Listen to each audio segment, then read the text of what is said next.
नमस्कार मित्रांनो, iiiEMच्या मराठी चॅनलमध्ये सगळ्यांचं स्वागत आहे. जसं की तुम्हाला माहिती आहे, बेसिकली मी एक प्रयत्न करून राहिलो आपल्या मराठी माणसाला एक्सपोर्ट इंडस्ट्रीमध्ये आणण्यासाठी आणि जागरूकता आणण्यासाठी. आता असं मी रिस्ट्रिक्शन कधी ठेवलंच नाही आहे बेसिकली की फक्त पर्टिक्युलर गुजराती का पंजाबी लोकच एक्सपोर्ट इम्पोर्ट करू शकतील तर बाकी सगळे लोक नाही करू शकणार.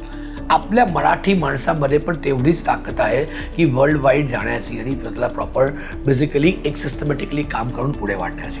तर आमचा हा iiiEMचा एक प्रयास आहे की आपले मराठी माणसं पण ह्याला घेऊन जागृत होतील आणि जास्तीत जास्त लोक उद्योगात येतील आणि भारतातलं एक्सपोर्ट वाढवण्यामध्ये त्यांचा पण एक सहभाग राहील. राईट. मला खूप सगळे लोक प्रश्न विचारतात, बेसिकली वेगळ्या प्रोडक्टला घेऊन नावं सांगतात. बेसिकली म्हणजे हे प्रोडक्ट ह्या प्रोडक्टविषयी जाणून घ्यायचं आहे, हे प्रोडक्ट कुठे एक्सपोर्ट होतं ते जाणून घ्यायचं आहे, गुळाविषयी माहिती हवी आहे, कॅशूविषयी माहिती हवी आहे, कुठल्या खूप सगळ्या माहिती विचारतात. मी तुम्हाला आज हे दोन एक सोर्स देतो जिथे तुम्ही कुठलं पण प्रोडक्ट असेल ते तुम्ही जाणू शकतात की हे प्रोडक्ट एक्सपोर्ट होतं की नाही होतं आणि होतं तर किती प्रमाणात होतं. खूप जरुरी आहे ना मित्रांनो हे.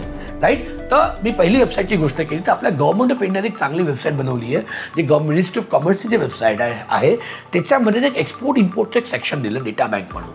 त्याच्यामध्ये जर तुम्ही जाल आणि तुमच्या प्रोडक्टचा HSN कोड जो हार्मोनाइज सिस्टम कोड असतो तो बेसिकली त्यात एंटर केला, राईट, तर तुम्हाला आपल्या भारतामधनं ते प्रोडक्ट कुठल्या देशामध्ये एक्सपोर्ट होतं, किती प्रमाणात होतं, शेवटला 3, 4, 5 वर्षामध्ये किती ते एक्सपोर्ट झालं आहे तिची सगळी माहिती त्याच्यावरती अवेलेबल राहील. राईट. म्हणजे भारतातनं कुठे एक्सपोर्ट होतं आणि किती प्रमाणात येतं, ते कुठले टॉप 10 कंट्रीज आहेत, असं कंप्लीट माहिती तुम्हाला त्याच्यावरती अवेलेबल राहील.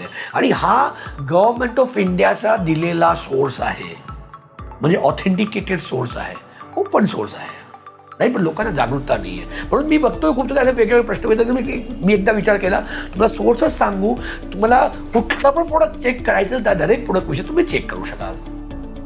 राईट. सो मग ते तुम्ही स्टडी करा की भारतामधनं ते प्रोडक्ट कुठे एक्सपोर्ट होतं आणि किती प्रमाणात होतं. राईट. पहिली गोष्ट. नाव दुसरा प्रश्न आला, हे एक सोर्स जा तुमचा कॉमर्स मिनिस्ट्री ऑफ कॉमर्सच्या वेबसाईटवरती जा, एक्सपोर्ट इम्पोर्ट डेटा बँक दिले त्याच्यामध्ये जा, तो टेस्ट स्टॅटिस्टिक्समध्ये तुम्हाला सगळं प्रोव्हाइड केलेलं गेलं आहे. राईट. आता मी दुसरा तुम्हाला जो सोर्स सांगतोय that is trademap.org. trademap.org. Right. ही जी वेबसाईट जी आहे बेसिकली WTO म्हणजे वर्ल्ड ट्रेड ऑर्गनायझेशन मॅनेज करतं. त्या वेबसाईटमध्ये तुम्हाला 6 डिजिटपर्यंत त्याची थोडीशी लांब प्रोसेस आहे, तुम्हाला रजिस्ट्रेशन करायला लागतं, बेसिक फॉर्मॅलिटीज आहे. राईट. फ्री रजिस्ट्रेशन केलं तर 6 डिजिटपर्यंत ते प्रोडक्ट भारतातलंच नाही पूर्ण देशामधनं कुठल्या पण देशामधनं कुठे एक्सपोर्ट होतं आणि कुठल्या कंट्रीमध्ये इम्पोर्ट होतं आणि किती प्रमाणात होतं आणि किती वाढलंय त्या सगळ्या माहिती तुम्हाला त्या वेबसाईटवरती मिळून राहील. आणि ह्या सगळ्या WTOनी मॅनेज केलेल्या वेबसाईट्स आहे. हे सगळं ज्या वर्ल्ड लेवलच्या कस्टम्सच्या सगळ्या कनेक्टेड इंटिग्रेटेड आहे त्याच्यावर हा घेतलेला डेटा आहे.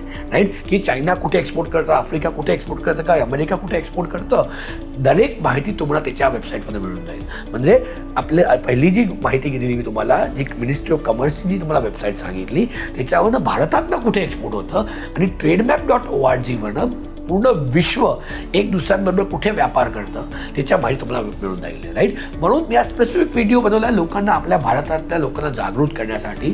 तर मी तुम्हाला रिक्वेस्ट करेन की जास्तीत जास्त लोकांपर्यंत पोहोचवा.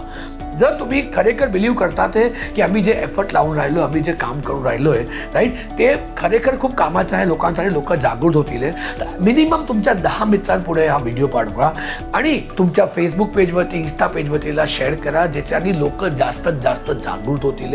आणि त्यांना मनात एक भीती असते की मी एक्सपोर्ट कसं करू, म्हणजे माझं प्रोडक्ट कुठे एक्सपोर्ट तर माहिती नसते, त्यांची ती माहिती पूर्ण करायचा आम्ही एक प्रयत्न करून राहिलो आहे. राईट. तर त्याच्यासाठी पोहोचू, आम्ही लोकांना जागृत करून राहिलो आहे की जास्तीत जास्त लोक ह्या फील्डमध्ये येतील. We are a pioneer organisation.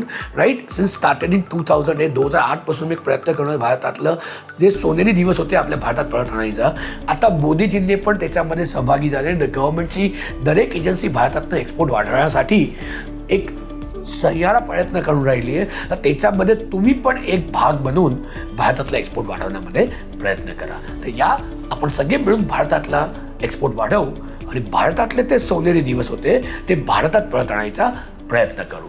Jai Hind, Jai Maharashtra.